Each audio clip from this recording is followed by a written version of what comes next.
आज हम लोग पढ़ेंगे क्लास 10th का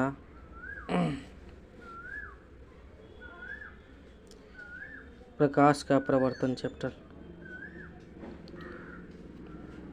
तो अगर पहली बार मेरे चैनल पे हैं तो सब्सक्राइब कीजिए।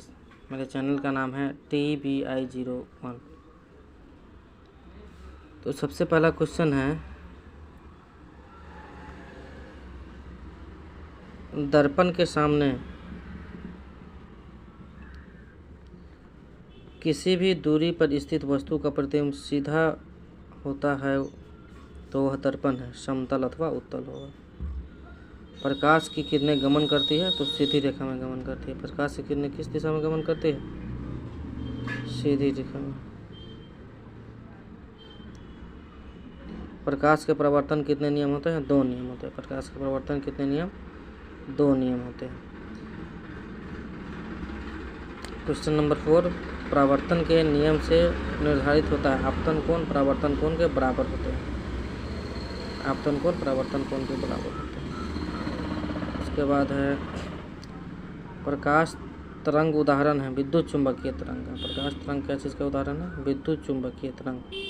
समतल दर्पण द्वारा बना प्रतिबिंब होता है काल्पनिक। समतल दर्पण द्वारा बना प्रतिबिंब कैसा होता है? काल्पनिक।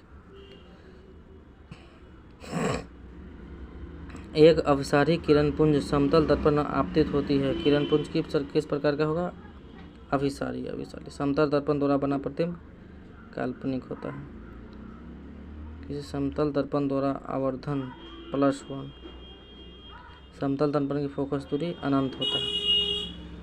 समतल दर्पण की फोकस दूरी अनंत।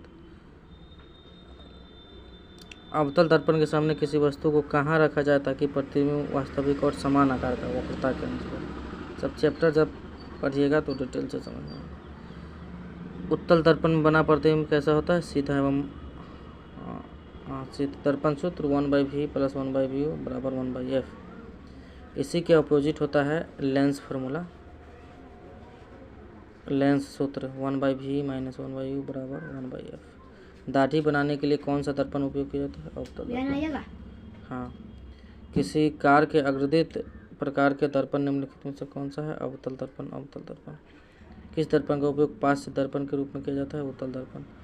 नई कार्तिक परिपाटी के अनुसार दर्पण के सामने दिए गए बिंब की दूरी आती है ऋणात्मक। इनमें से किस दर्पण की फोकस दूरी धनात्मक? उत्तल दर्पण। और अवतल का ऋणात्मक होता है। अवतल दर्पण की फोकस दूरी और क्षमता ऋणात्मक, उत्तल की फोकस दूरी धनात्मक। यदि किसी पर बिंब के प्रतिबिंब का आवर्धन ऋणात्मक हो तो उस प्रतिबिंब की आकृति वास्तविक और उल्टा। दंत विशेष किस दर्पण का उपयोग मरीजों के दांतों के बड़ा प्रतिबिंब देखने के लिए? अवतल दर्पण। एक प्रयोग में दर्पण द्वारा किसी बिंब के प्रतिबिंब एक पर्दे पर प्राप्त किया जा सकता है। दर्पण की फोकस दूरी निर्धारित करने के लिए प्रयोगकर्ता को मापी जाती है दर्पण तथा पर्दा के बीच की दूरी, दर्पण बिंब के बीच की दूरी। गोलीय दर्पण के परावर्तक पृष्ठीय वृत्ताकार सीमा रेखा का व्यास गोलीय दर्पण के द्वारक। उत्तल दर्पण की फोकस दूरी उसकी वक्रता जब 32 है तो 16 आधा हो जाता है। हजामत के रूप में हजामती काम में दाढ़ी बनाने में अवतल दर्पण काल्पनिक प्रतिबिंब होता है सीधा। गोलीय दर्पण की फोकस में वक्रता जब बीच समय फोरा R = 2f2।